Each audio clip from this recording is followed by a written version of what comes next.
Like you're the perfect missing link between being a cis man and a trans woman. Yeah, ooh, I like that. Interesting.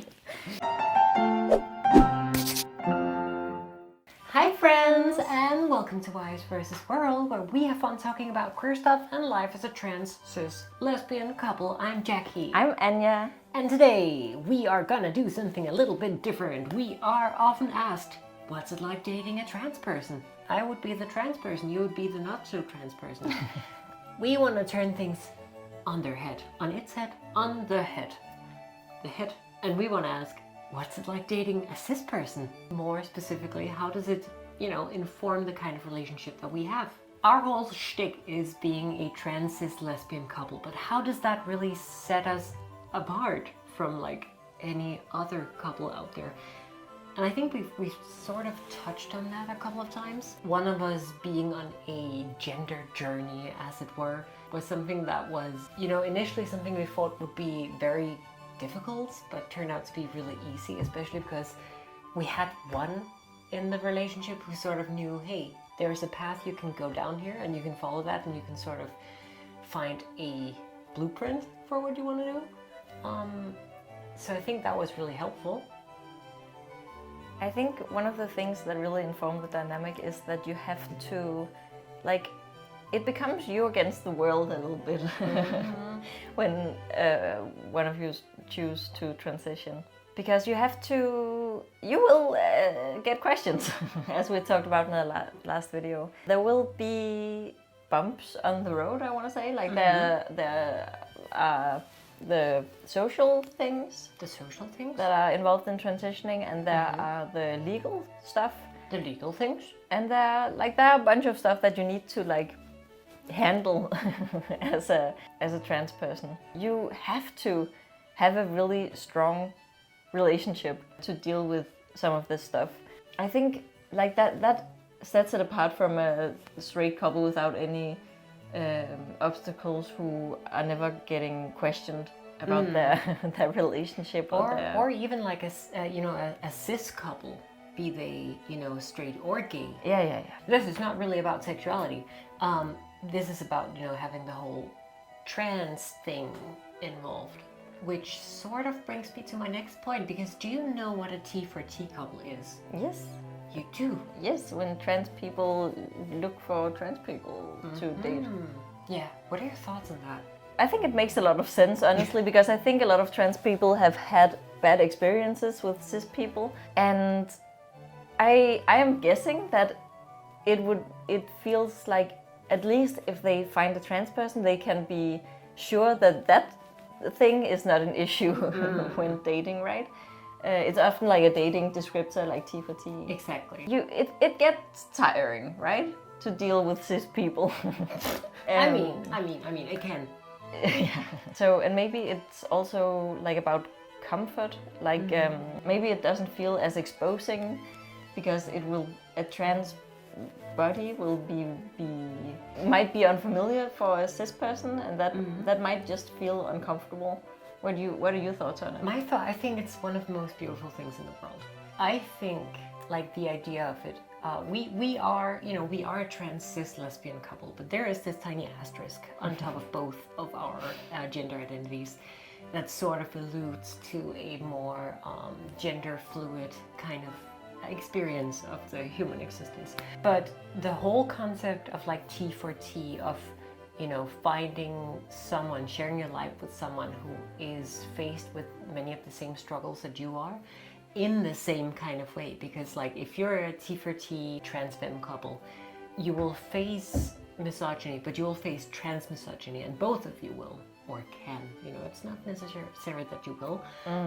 Whereas you and I, you will see it, maybe sometimes being directed at me, but not necessarily directed at you. Exactly. You'll get a lot of misogyny, but not trans misogyny necessarily. Yeah, exactly. And also that I don't experience dysphoria while you do. So there's an element of not being able to completely understand the same experiences, or relate to, I guess. It's not that I don't listen or try to understand, just, but having felt it on your own body is just a different experience, right? So I think a tiny part of me is very in awe of the idea, you know what I mean? It feels like, you know, a separatist movement in a way, but in a very nice way, like, you know, like lesbian movements back in the 70s. Also, like you emancipate yourself from men, and yeah, exactly. if you're a lesbian or from cis people, if you're a trans person, so you live your life without the oppressor, or however to say it, right? Yeah, the counterpart or whatever. And I think there's something really cool about that. That being said, I couldn't imagine being with anyone but you in your whole cis asterisk kind of glory. So, but do you feel like sometimes that I don't understand? That you have experiences that I can't understand or support you in? It's not necessarily that you don't understand, it's just that sometimes I have to explain, especially in the beginning of our relationship, there were a lot of, you know, because of, and he'll be like, what do you mean? That doesn't make sense. And I'd have to be like, well, you see, when this thing happens, I feel a certain way. And that's really not, it's not just, I can't find a dress that fits me. It's that when I'm wearing this dress, I feel extremely vulnerable and masculine looking and not worthy of living. And that's different from being like, oh, do I want A or B? It's more like, do I want to myself or do I want to go to a party and, you know. Yeah, and of course cis people can feel extremely uncomfortable when trying on clothes as well, but it's not the same kind of discomfort that a trans person feels. And you did have to do a lot of explaining for me to be like, what is going on sometimes. I didn't know what was going on. It wasn't like I always knew why this feeling was occurring or why I was bothered by X, Y, or Z. And I feel like, and I really want, you know, T for T couples to sort of come with input here. I feel like you might be able to get it, or, you know, you don't have to tell me in detail why this thing is occurring because I know I've been there or I've experienced something similar, you know? Do you think it's easier to support each other when you're a T for T couple? I think there are downsides and perks, you know?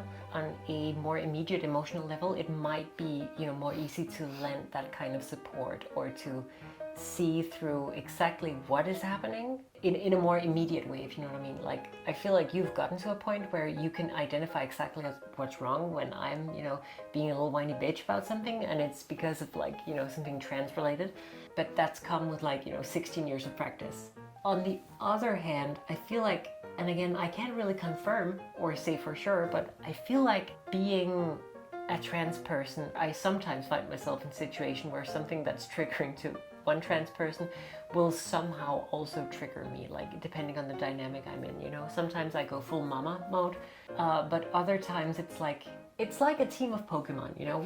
If you have two of the same Pokemon, they will have the same kind of, you know, strength, which is great, but they also have the same weakness. So if they're hit with something that's super critical, they'll both go down. You know what I mean? Pokemon society. Does that make sense? It's like sometimes if you're a T for T couple, maybe the same kind of issue will affect you both mentally really difficultly, while having a cis partner who isn't as affected by the same thing might sometimes be a good thing, because then you can get some like that rock calm support without them being affected to the same degree, because they don't experience the same thing. You know, I think I said this in the last video as well, but like, you are the one I send out to, like, you know, beat people up if they're mean to me, you know? Yeah, exactly. Like, you're kind of the bodyguard because you don't have the same kind of, you know, oh yeah? The same kind of stake in it or no, whatever. exactly. I feel like, yeah, it's a kind of having a cis person that you can like send to the vanguard to speak your case for you. Exactly. So like, if we talk to people, I'm always the one who's like ready to fight them about it. Do you know when you want someone to listen, you know, if you're like women and you want someone to listen to what you have to say, usually it's much more easy to get them to listen to you if you send a man to tell them. Oh, yeah. You know, like, And if you Men want will someone to listen to other speak men. for gay Yeah. people, Yeah, you send yeah. a straight person. And if you want someone Exactly. to speak to cis people, you send a cis person. Yeah, exactly. Kind of So like that, kind right? of like that, where you send someone who is like kind of impartial, and they can sort of, and maybe they will also be taken more seriously because they're not one of those. And you're like, oh, you're normal and you make great points. Yeah, exactly. So, which is kind of problematic. Yeah, absolutely. But, it's kind of like that, if you know what I mean. Yeah, definitely. One of the biggest perks to dating a cis person was, and I think maybe it's because I was dating you, not necessarily like any cis person. Yeah. But getting to know you and dating you and becoming, intertwined, really taught me a lot about gender. And I think me coming out as trans also taught you a lot about gender. But like, I think the meeting between you having been taught something and something being, latent in you, and me being like, I want to experience this space and find my place in it. It sort of invites you to a really, really great place where you can sort of pick and choose and find out, what is womanhood? What is womanhood to Jackie, who's exploring that as a, newly out trans person back in 2008? And what is womanhood to you, who, have been conditioned to it for, 15, 16 years? Yeah, it has made us a very strong team of gender exploration. Oh, yes. Right? Putting on our helmets, Yeah, finding yeah. our lights and our axes and picks. Pickaxes, exactly. And just delving into the minds of gender. Yeah, exactly. I feel like we have a lot of interesting perspective and knowledge on gender, the gendered experience. How do you think things would have been different if I had been trans too? Like in terms of would things have been like more difficult or easier or just different? I don't know, man. I'm pretty happy with how things shaked out with this little Missy here. I don't know, I guess if you had been trans, maybe some of the confusion we felt in the beginning would have been a lot easier. And, had we come out at the same time, or like say I had come out first and then you had come out, or you had come out and then I would have, like, I think there would have been like more of a, all right, I'm gonna show you the ropes in a more trans kind of way, and not necessarily in a more of, I'm going to show you how to become a woman, but like how to become a trans woman. And I think, I don't know, it's a really funny sort of like what if, in the same vein of like, what if we had never gotten to talk, or what if I don't know, you had been a year and a half older than me. Yeah, exactly. Like it's fun to talk about, but I'm like, I don't think I have the imagination to go down that road. Like if you had been like a strapping trans man, or like a beautiful trans woman, I would have been just as crazy about you, of course. And maybe me coming out to you after some time would be like, oh honey, I don't know. You would be like, oh my god, another one. Or something I like keep that. transing. Oh my god. But do you think it would have been easier or more difficult? I mean, depending. Yeah. Because I think because you were comfortable navigating like cis women's spaces in a way, like the women's space. Yeah, true.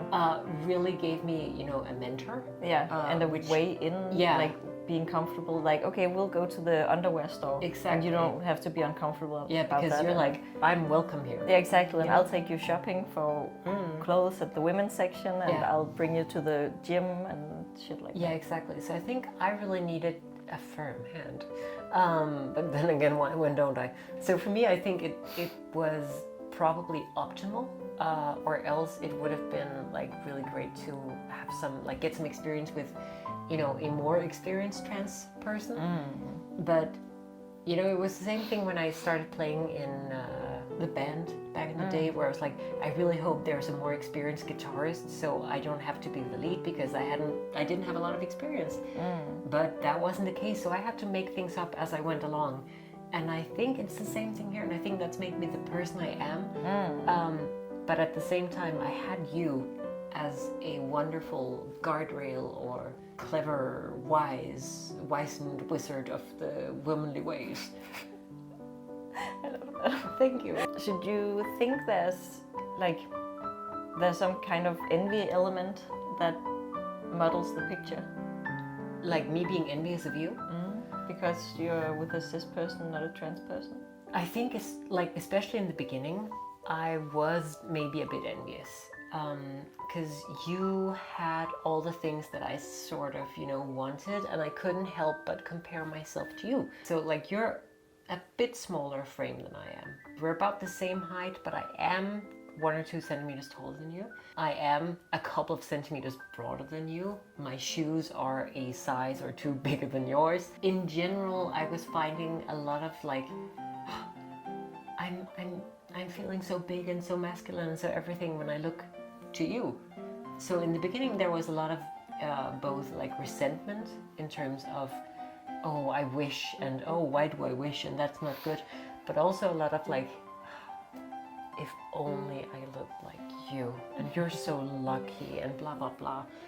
And I think sometimes when we were going out and we were like matching outfits, I couldn't help but comparing and being like, in every way, shape and form, I feel inferior to you. That was really hard. Eventually I got over myself because I realized I'm flippin' gorgeous, and if I stand next like any other person, I'm not tiny, but I'm not big. You know what I mean? Like, I'm just unreasonably small. Like, and like, having that experience and looking further than my own nose tip sort of helped me gain the perspective that I don't really have anything to be envious of, because I have dimples. Yeah, you don't have that. It's true. My boobs are bigger. Yeah, it's true. My legs are longer. It's true. I have some things going for me that you don't have. So even though there are so many things about your frame where, like, even to this day, I'd be like, oh, that would be neat. I'm also like, I'm a different kind of person. I'm envious of you too. You are. In ways I wouldn't have been if I had been with a cis person. Oh God! I would have been an excellent trans woman. You would have. So I do envy that a lot. Would you have preferred being with a cis person? No. Would you have preferred a cis woman? No. Would you have preferred a cis man? No. I have noticed a pattern that I proportionately attract trans girls, which I'm not mad about because I like trans girls. I don't care either way. But you see, it's just something about you where us trans women, we're just like, it's the confidence, it's the arrogance. It's like, do I want to be with her? Do I want to be her? Exactly. Hot damn. We make a video about it? Yeah. We make. You watch. Good. Would you recommend other trans people to go for a cis person or a trans person? I feel like you have to go with your heart on this one. Yeah. I feel like, if you find the right cis person, there is just nothing better because, they're wonderful people.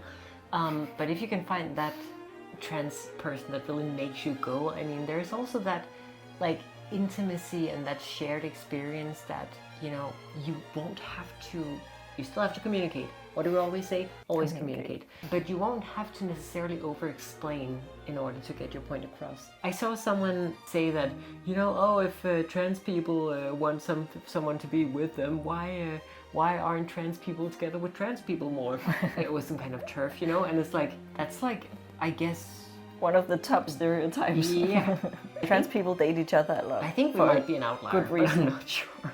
You think? I Maybe. think there are more T for T couples than T for cis. I would think. We would love a statistic on that. Yes, provide us statistics. Provide us. Tell us your story. Report on Monday. No, I guess what I'm trying to say is, if you have any kind of thoughts about, being T for T or T for cis, or if you have had some experiences, especially if you have some comparisons, we would love to hear them. Yes. So we leave the floor to you. This video is long enough as it is, and I'm just so excited to hear what you come up with. Me too. We hope you liked this video, and if you did, you can subscribe for more. It's true. We try to upload, once every couple of weeks, but in case we don't, you can find us all across the wide internet out there. So come say hi. We like it when you do that. And we are recruiting members for this channel. It's not a must. I just feel like, I might as well say it. We have 5 members already. Do you know that? Pretty insane. You guys Y'all are amazing. are the best. I'm very excited about this. So thank you very much for that. You're amazing. I guess that's it. We hope to see you next time. Bye. Ba-ba-da-ba-ba-ba. Ba-ba. Ba-ba-da-ba-ba.